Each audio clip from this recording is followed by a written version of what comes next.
hebat. Amin. Tuhan kita adalah Tuhan yang dahsyat. Bahkan Tuhan kita adalah Tuhan pemenang dalam segala aspek kehidupan kita. Haleluya. Berapa banyak saudara percaya bahwa rancangan Tuhan adalah rancangan yang sempurna. Rancangan Tuhan adalah rancangan yang mendatangkan damai sejahtera. Tetapi pertanyaannya saudara, apakah semua orang tahu tentang rencana Tuhan? Apakah semua orang tahu bahwa Tuhan yang merancang hidupnya? Haleluya. Karena itu saudara, ada begitu banyak orang hidup tanpa tujuan. Mengapa? Karena mereka tidak tahu apa rencana Tuhan dalam hidupnya. Nah saudara, saya akan membagikan hari ini tentang bagaimana rencana Tuhan dalam kekekalan tentang hidup kita. Nah saudara bisa lihat di dalam Kejadian pasal 1 ayat 26 sampai pada ayat yang ke-27. Demikian kata firman Tuhan, berfirmanlah Allah, baiklah kita menjadikan manusia menurut gambar dan rupa kita, supaya mereka berkuasa atas ikan-ikan di laut dan burung-burung di udara, dan atas ternak, dan atas seluruh bumi, dan atas segala binatang melata yang merayap di bumi. Ayat 27, maka Allah menciptakan manusia itu menurut gambarnya. Menurut gambarnya Allah diciptakannya, dia laki-laki dan perempuan diciptakannya mereka. Saudara, ini adalah rancangan Tuhan yang sungguh luar biasa.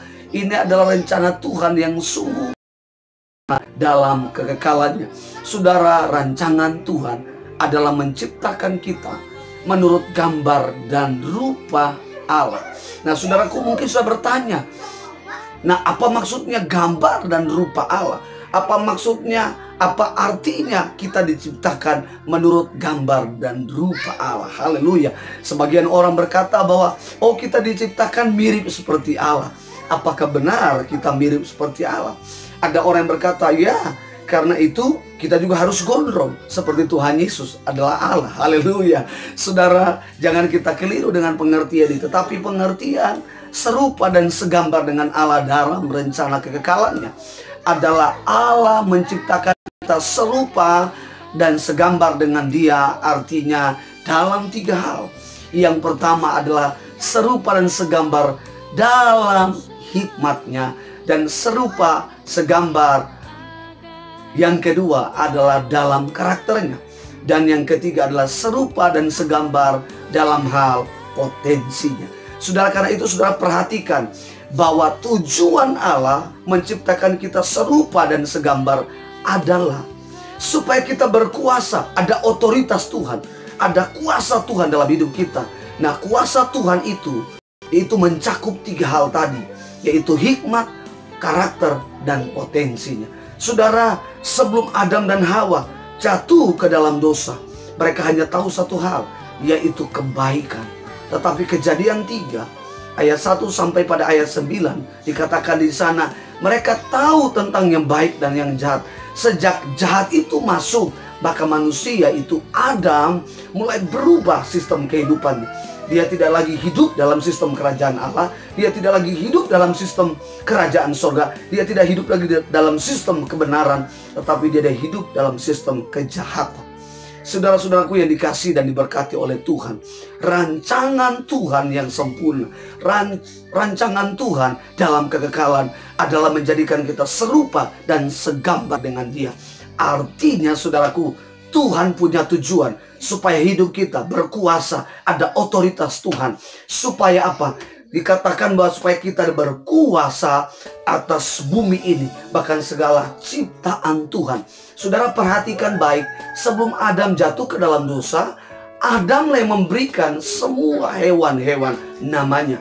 Bahkan seluruh, ada hewan-hewan kecil di dalam tanah seperti semut, Adam yang memberi. Di mana hikmat Tuhan memenuhi hidupnya, di mana karakter Tuhan memenuhi hidupnya, sehingga Adam tidak tahu yang namanya kejahatan.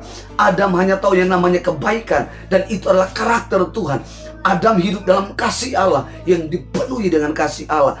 Adam mengerjakan segala sesuatu di Taman Eden, yaitu kan ada potensi Allah yang memenuhi hidupnya. Saudara, 3 hal ini akan saya jelaskan pada hari kemudian, untuk lebih detail tentang apa artinya serupa di dalam hikmat dan karakter, bahkan dalam potensinya saudara. Tetapi saudara perhatikan baik, saudara, pada Kejadian 3 ayat pertama dikatakan begini. Adapun ular ialah yang paling cerik dari segala binatang di udara, di darat yang dijadikan oleh Tuhan Allah. Ular itu berkata kepada perempuan itu, tentulah Allah berfirman, semua pohon dalam taman ini jangan kamu makan buahnya, bukan? Lalu saut perempuan itu kepada ular itu, buah pohon-pohonan dalam taman ini boleh kami makan, tetapi tentang buah pohon yang ada di tengah taman, Allah berfirman, jangan kamu makan. Jangan kamu makan ataupun raba buah itu, nanti kamu mati. Tetapi ular itu berkata kepada perempuan itu, sekali-sekali kamu tidak akan mati. Tetapi Allah mengetahui bahwa pada waktu kamu memakannya, matamu akan terbuka dan kamu akan menjadi seperti Allah, tahu tentang yang baik dan yang jahat. Haleluya, haleluya. Pada waktu itu iblis hadir di Taman Eden, dan iblis mulai menawarkan sebuah sistem kepada Hawa, yaitu menjadi seperti Allah. Bukan menjadi Allah, tetapi seperti Allah, yaitu saudara tahu tentang yang baik dan yang jahat. Saudara, Adam dan Hawa tahu bahwa Tuhan melarang buah pohon yang ada di tengah taman itu tidak boleh dimakan. Mengapa? Sebab akibatnya adalah fatal, yaitu kematian, yang kekal. Sehingga saudara, iblis terus menguatkan, iblis terus meyakinkan, sehingga Adam dan Hawa mengambil keputusan untuk memakan buah yang dilarang oleh Tuhan di tengah taman itu.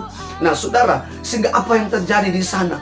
Saudara, di sana dikatakan di ayat berikut, di Kejadian 3, maka sadarlah Adam dan Hawa bahwa mereka telanjang. Nah saudara, saya garis bawahi kata telanjang ini. Saudara, apa artinya? Ini adalah merupakan sebuah kata kiasan, ya, yang dimaksudkan, yaitu di dalam Roma pasal 3 ayat 23, karena semua orang telah berbuat dosa dan telah kehilangan kemuliaan Allah. Adam dan Hawa yang dipenuhi dengan hikmat Allah, yang dipenuhi dengan karakter Allah, yang dipenuhi dengan potensi Allah. Ketika dosa itu hadir dalam hidup Adam dan Hawa, maka kehidupan mereka berubah. Sistem kehidupan mereka berubah, bukan lagi kepada arah Tuhan, ke arah Kristus, kepada ketaatan kepada Allah, namun mereka berubah kepada kejahatan dan memberontak kepada Allah. Sehingga saudara perhatikan, terjadi kekacauan di Taman Eden, di mana saudaraku, Hawa menyalahkan Adam, menyalahkan Hawa, dan Hawa menyalahkan ular, dan saudara sebaliknya. Sehingga saudara, Allah memutuskan bahwa Hawa akan menerima penderitaan dalam setiap persalinannya. Kemudian Adam akan menerima penderitaan di dalam mencari setiap berkat materinya. Dan ular atau setan itu akan menerima hukuman daripada Allah, yaitu keturunan daripada perempuan itu akan melawan keturunan daripada ular itu, setan itu. Siapa yang dimaksud adalah Tuhan Yesus. Saudara, ketika dosa itu hadir, maka kemuliaan Allah, hikmat, karakter, potensi itu hilang. Saudara, sehingga saudara, Adam dan Hawa kehilangan kesadaran akan penggambaran dirinya. Adam dan Hawa menjadi orang yang bodoh. Adam dan Hawa tidak lagi berbuat baik, tidak lagi taat, memberontak kepada Allah.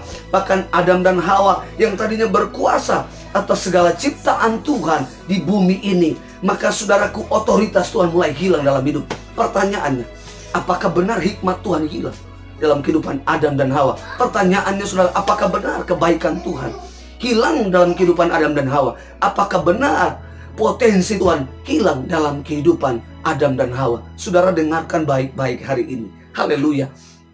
Sejak dosa itu masuk ke dalam hidup Adam dan Hawa, sistem kehidupan Adam itu mulai berubah kepada iblis, kepada kejahatan. Sehingga yang cenderung dalam hati Adam itu adalah kejahatan. Saudara, yang saya mau yakinkan hari ini, sejak saudara jatuh ke dalam dosa, sejak kita jatuh ke dalam dosa, kemuliaan Allah itu hilang dari hidup kita. Saudara, kita akhirnya kehilangan kesadaran, kita akhirnya kehilangan kendali bahwa kita ini diciptakan serupa dan segambar dengan Dia, sehingga kita tidak menyadari bahwa kita ini berharga di hadapan Tuhan, bahwa kita ini berharga di mata Tuhan. Haleluya. Saudara, karena itu saya mau ingatkan, sejak dosa itu masuk dalam hidup kita, sejak kita jatuh ke dalam dosa, maka dosa itu akan membuat kita pertama, saudara, akan kehilangan kesadaran akan penggambaran dirinya. bahwa saudara berharga. Saudara tidak berharga. Karena itu saudaraku, saya meyakinkan hari ini, dalam keadaan apapun, Allah tetap memandang bahwa saudara berharga. Saudara begitu mulia. Saudaraku, sejak dosa itu masuk ke dalam hidup Adam dan Hawa, sejak saudara jatuh ke dalam dosa, masuk dalam hidup kita, maka sejak itu saudaraku, ada terjadi pemisahan. Saudaraku, perhatikan baik. Adam sebetulnya hidup di Taman Eden, penuh dengan kuasa, penuh dengan kemuliaan, bahkan penuh dengan kelimpahan. Saudara perhatikan baik-baik. Di dalam Yohanes 10 ayat 10 dikatakan bahwa iblis itu hanya datang mencuri, membunuh, dan membinasakan. Tetapi dia yang datang itu memberikan hidup dan hidup dalam segala kelimpahan. Saudara, apa yang dimaksud? Apa yang dimaksud oleh firman Tuhan ini? Itu yang terjadi Taman Eden sebelum Adam dan Hawa jatuh ke dalam dosa. Haleluya. Karena itu saudaraku, saya mau ingatkan hari ini bahwa Yesus datang meninggalkan sorga. Dia meninggalkan tahtanya yang mulia karena saudara dan saya berharga. Saudara taruh tangan kanan di dadamu dan berkata, saya berharga. Hari ini yang saya mau ingatkan, sadarlah bahwa saudara berharga. Saudara berharga di mata Tuhan. Ada hikmat Tuhan dalam hidup saudara. Ada karakter Tuhan dalam hidup saudara. Ada potensi Tuhan dalam hidup saudara. Saudara tidak menjamin saudara punya pendidikan tinggi, tidak akan menjamin saudara berhasil. Tetapi kalau saudara menyadari bahwa saudara berharga di mata Tuhan, saudara menyadari bahwa saudara punya potensi, punya hikmat, punya karakter Tuhan dalam hidup saudara, maka saudara akan dipakai Tuhan untuk menjadi berhasil, untuk menjadi senjata kebenaran, untuk menjadi alat kemuliaan di muka bumi ini. Dan saudaraku, pesan saya yang terakhir saudara hari ini, mari saudara berbalik kepada jalan Tuhan yang benar.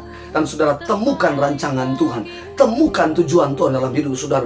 Dan saudara akan mengalami sesuatu yang dahsyat dalam hidup saudara. Sebagai gembala senior dari JKI Save Your Ministry, saya terus berdoa setiap tayangan yang saya akan sampaikan firman Tuhan, saya percaya akan mendorong dan menguatkan saudara. Bahkan saudaraku, membangkitkan saudara, sehingga saudara tahu benar bahwa Tuhan punya rancangan yang indah dalam hidup saudara. Tuhan punya tujuan yang sungguh luar biasa dalam hidup saudara. Karena itu saudaraku,